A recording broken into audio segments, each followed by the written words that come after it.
Welcome back, my friends, to another Ask Me Anything episode, solo edition, at least as far as the humans go. There's about 100 tomatoes in front of me, and Bobka is having some kind of dream. Her tail's going like crazy. Today is a homestead-focused Ask Me Anything, so I'm gonna go through as many questions as I can get through here on general questions from you guys about the epic homestead. So a really interesting question to start off. What is inspiring you at this period of your life? Your friendship with Jacques has inspired me to find a garden buddy to geek around with. Actually, that is a really big benefit of having Jacques around, especially so close, is he's just someone, we're on the same wavelength. We're both trying to grow stuff. We're trying to get better at it every single day. We're learning, we're testing, we're debating, we're competing.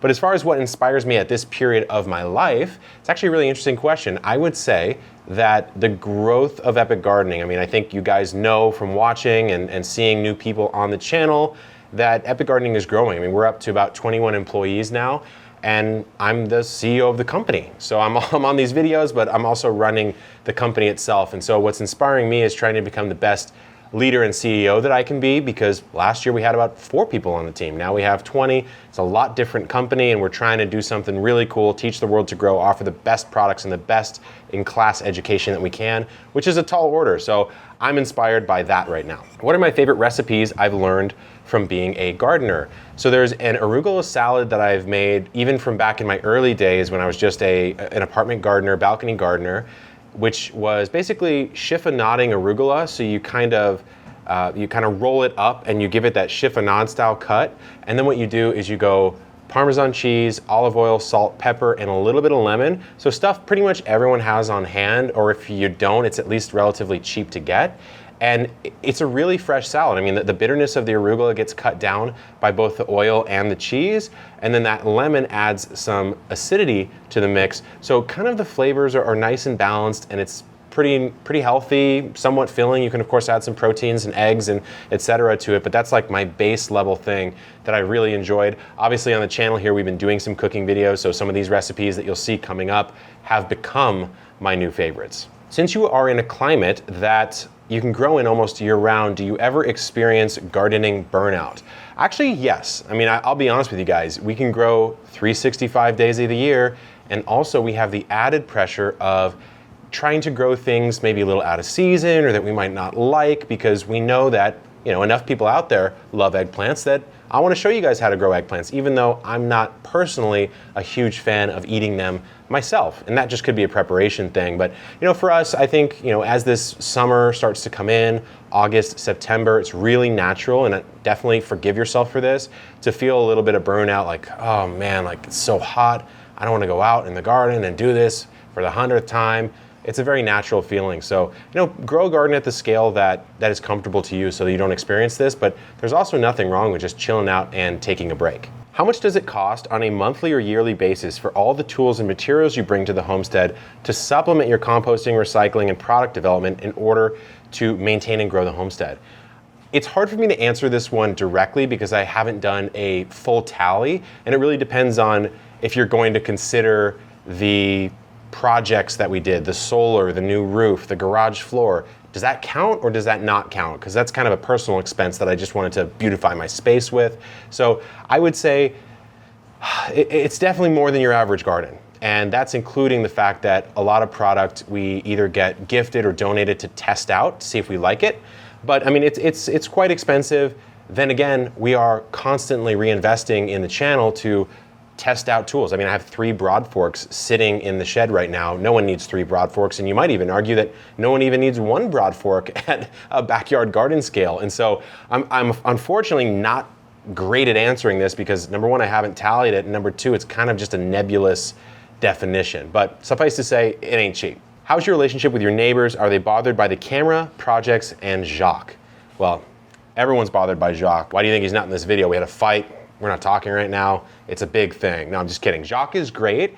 And honestly, I thought that maybe I would annoy the neighbors more with some of the stuff that we do here.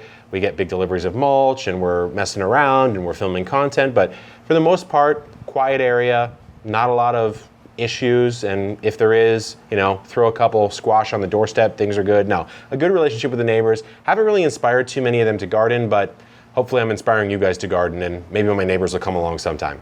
How much did the chicken coop from Carolina Coops cost? So this is one of those examples kind of going back to the question of how much did the Homestead upgrades cost, where the coop itself did not cost us anything because we did that in partnership with Carolina Coops to put a little more awareness on what I consider to be the best built coops in the world if you're looking for a deluxe or a higher end coop. So how much would it have cost? The coop, I think, as configured was $12,500, which is an absurd price, and both Matt, the owner, and myself would fully admit that.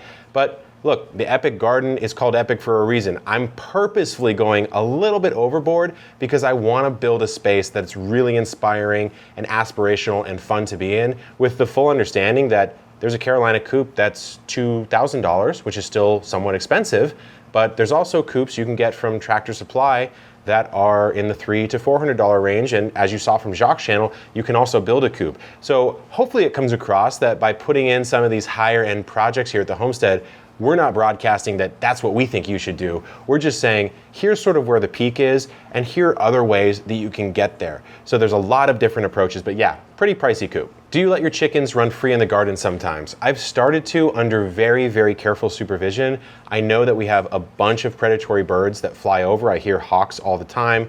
Bobka is sleeping right now. I don't know if she would go for them. I think they're at a size where she probably wouldn't mess with them. We have raccoons, we have skunks, we have opossums, etc. So if it's sunset, I feel like they're a little more relaxed. I'll let a few of them out and kind of roam through and see what they do. But we're gonna be building a project pretty soon here on the channel to let them free range a little bit easier. Where have you learned all of your homesteading knowledge? You're like a professor. Really all over the place. Direct experience, messing around.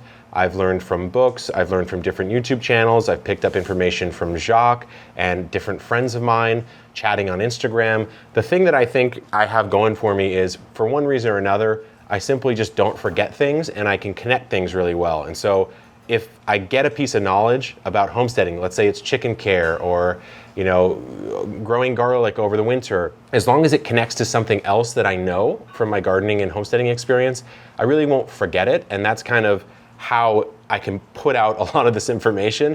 I don't know, just a skill set that I seem to have had from when I was a kid. What adversity have you come across on your journey? I'm an up and coming farmer from Florida and I've gone through a lot of my own.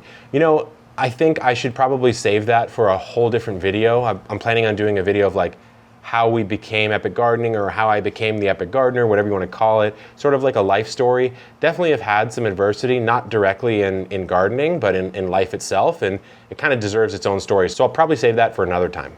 What has been your favorite or most worthwhile project that you've done so far?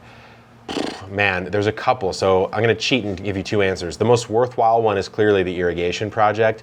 15 different zones, all set up on automatic timers. Of course, we still spot water and check, but a lot of the garden is watered on autopilot and we just tweak the system. We don't go out there and manually water it, which is really fantastic. So that's an obvious one. I think the most satisfying one is the pond and the patio as far as like my lifestyle. Recently celebrated a birthday, had a bunch of family and friends over. We're sitting by the pond, enjoying it, watching the koi, fire pit in the patio, having some s'mores. Like, that's really the experience I've been trying to develop here, surrounded by this beautiful garden. So I'd say the pond has been the most satisfying one. With the solar panels now added to your home, any future plans to add an EV to the homestead? I've gone back and forth on this. I think I'm not super sold on Tesla vehicles these days. The build quality has been going down. I've really had my eye on the Rivian, either R1T or R1S, but the price tag is pretty high up there. And I just bought the first car since I started driving last year. So I have a Toyota 4Runner. Gas mileage, not great on that. I love the car. I feel like it fits like who I am. I think I just am obsessed with it. But an EV would be great, especially because the solar, we're not even coming close right now to using as much energy as we are generating. So I'm kind of leaving some money on the table. I'm curious about what the water in your giant reservoir is being used for. Is it for feeding the pond only? In fact, I don't really use it for feeding the pond. What we do is we use it for irrigation, so you can actually hook it into our main irrigation in certain different zones. And so I can irrigate the backyard off of the reservoir water if I want to. And as we move into the late summer, it's a great time to do that. So I'm pretty much full reservoir right now. I'm gonna start draining it as the likelihood of getting more rain starts to increase. So it's really a buffer to offset these hotter months. Looking back on it, did you like the order that you did the homestead improvement projects in? This is a really good question. Would you change anything around and say, I should have installed the fencing or the gate first, or the irrigation project took longer? You know, I think what I would have done first is probably solve fencing and security first. You know, it took a while to get these fences in place, and it's something I knew. As soon as I bought the property, I was like, there's 7 different fences on this property. For sure, at some point, I'm gonna want a different one. And I wish I did that first, because then I would have had all of my boundaries. I'm not the most design savvy, but I think designing inwards from boundaries has been really helpful for me. So putting the shed in, I knew it was gonna be near the fence, but the shed was there before the fence was there, so installing that part of the fence was a little frustrating. There was also the idea of the solar project. I could have just installed all of that at the same time instead of having 2 separate projects. Also, running irrigation and running specifically electrical and water lines before building all this extra infrastructure probably would have been a smarter way to approach this. But the only caveat I'll say to that is the design evolved over time. So after a year, the lines I had put in for irrigation probably would not have mapped to how this garden actually shaped out. And I'm really pleased with the potential and the overall structure of the garden. So I would say overall, I would have done fencing, gating, and security. But besides that, these little peppered in projects would have been really pretty much the same. Do you now feel like you don't have enough space? Are you looking to move to a larger homestead elsewhere? If you move, can Jacques move too? Well, Jacques is his own man, he has his own home, so whatever Jacques does is kind of up to him. But I will say, I do find myself having these fantasies of, you know, we're on 1/3 of an acre here. In San Diego, that's an absurd amount of space, and honestly, these days, I don't even know if it'd be affordable because prices have gone up so much. But I am looking at spaces 10 plus acres outside of California, not necessarily as an immediate thing, but as something where, you know, I'd want to maybe purchase the land and slowly develop a property over time with all of the knowledge that I've gained here as far as proper sequencing of projects, planning, where does the orchard go, solar, etc. So it's on the mind, not too much coming right now. This question might be mundane, no such thing, but what are those slip-on style clogs that we've been wearing? So we've actually had quite a battle between Jacques and I about what is the best garden clog. I've gone with muck boots. I've tried Birkenstock, muck boots, and I think he's got one Blundstones. He's got some Blundstones now. I like muck boots, he likes Blundstones. I think there's somewhat interchangeable. Blundstones probably a little bit better. I want to try those out as well. So it's just for me, it's like having something that I can easily slip on and off means that I go against my natural state of walking around barefoot all the time, which is what I love to do, and stepping on mulch and cutting myself and all that. So give those a shot. How do you get sponsorships, and is that your main source of income?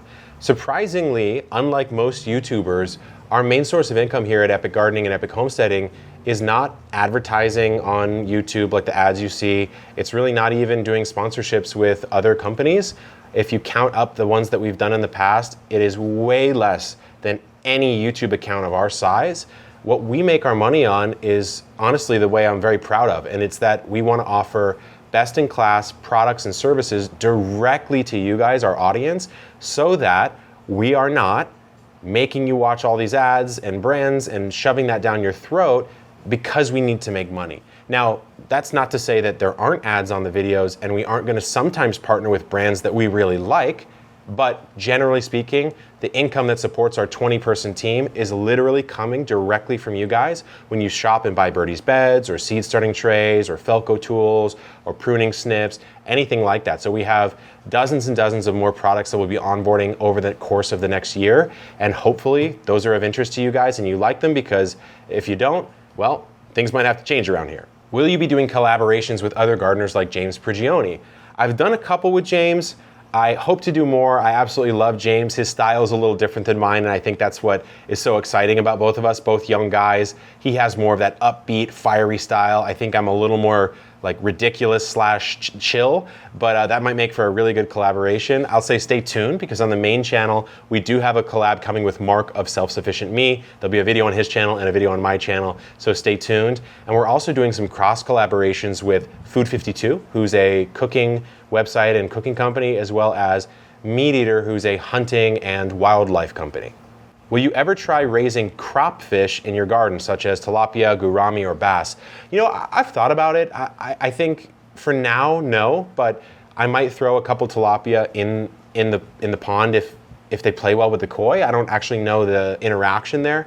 Maybe someone can help me out with that, but I'm not against it. I think for now, growing edible aquatics, just plants in the pond, would be a good start. Can you talk about your possible greenhouse ideas? Well, in fact, my friends, I got off a call just today about installing an 8-foot by 10-foot greenhouse, and I want to take you through the whole planning process. So how do you site the building? How do you make sure you know it's in the right spot? What accessories? What size? How do you know the different types of materials to use? So we're actually going to do at least a 3-part series on building the epic greenhouse from scratch in partnership with a greenhouse company that I'm really excited about. So stay tuned for that. Have I done any historical research on my home? You know, it's really interesting because when we were digging out the pond, we found all these weird little glass bottles and tins that kind of pointed to a 1950s era dump pit. So I know that there was at least a family here during that time that was using it for an interesting purpose. And here's what's interesting is the old owners, before I bought this is a flipped home. I did a whole video on flipper fails and mistakes, and I highly encourage you to watch that if you're looking at buying your first home or your first homestead. Please watch that video. There's a lot of different things you could have avoided if you just watch it. But the old owners before the flippers, they came by a couple months back, maybe in the winter of this past year, and they said, hey, you know, we're in town, we don't live here anymore, we wanted to come by and see what you did with the place. Is that okay? And so I said, you know what, of course, come on in. And they kind of showed me like what the inside used to look like. There used to be these weird cobblestone archways and stuff, fire pit. And then in the backyard, according to them, there used to be a well, a spring, like a fresh spring well in the back, and also in the curb strip way back in the day. I guess this family owned it since the 1924 when the building was built. So I learned a little bit of history there. I could probably educate myself a little more though, but it was really cool to see. How close or far away are you from being self-sufficient, and is this your end goal? I don't think I want to be truly self-sufficient in the sense of, you know, I'm not going to be raising 100% of my own proteins here. I'd prefer to fish and hunt if I can. If I can do that, maybe fishing I can do quite often here in San Diego, but hunting maybe a couple hunts a year, get a chest freezer and have some protein there. The eggs, of course, are gonna put out some protein and fat. And I think I'm gonna eat seasonally from the garden, but every now and then I might want an avocado or a tomato when it's a little out of season. I might grab that from the farmer's market or from the grocery store. But I think trending towards 75% self-sufficient would be ideal. Have there been any supply chain issues during your project at the homestead that disrupted your plans or incurred more costs than estimated? Absolutely, yes. So back in 2020 and 2021, when I was doing the new roof, which we did a video on, the solar, which we did a video on, and especially the fence, which we did a video on, that's wood and metal materials and labor, and especially the fence. I mean, we used Alaskan cedar, and it absolutely destroyed the budget because it was 2.5 times more expensive than the initial quote, but I wanted a cedar plank that was going to last and stand the test of time. So I bit the bullet, and unfortunately now wood is so much cheaper that the fence would have cost probably a few $1,000s less, which is unfortunate, but it is what it is. I would have rather not waited this long to design the fence, so I think I was comfortable paying the price when I paid it. And the final question, when will you do the next Apocalypse Grow challenge? You know, I thought I was gonna do it this year in September. It turns out I probably wanna prepare for a next year more extreme version where it's a full month only from my own space. I'm pretty sure I can do it by next year. Certainly with the amount of food I've grown this year. I'm just gonna have to shift the crops around and grow some more calorically dense crops, and I think I can pull it off, but I don't wanna rush it in September and put out some bad content for you guys, so probably next year. And that's it, my friends. If you have any other questions, I'm gonna do an AMA every so often here on the channel.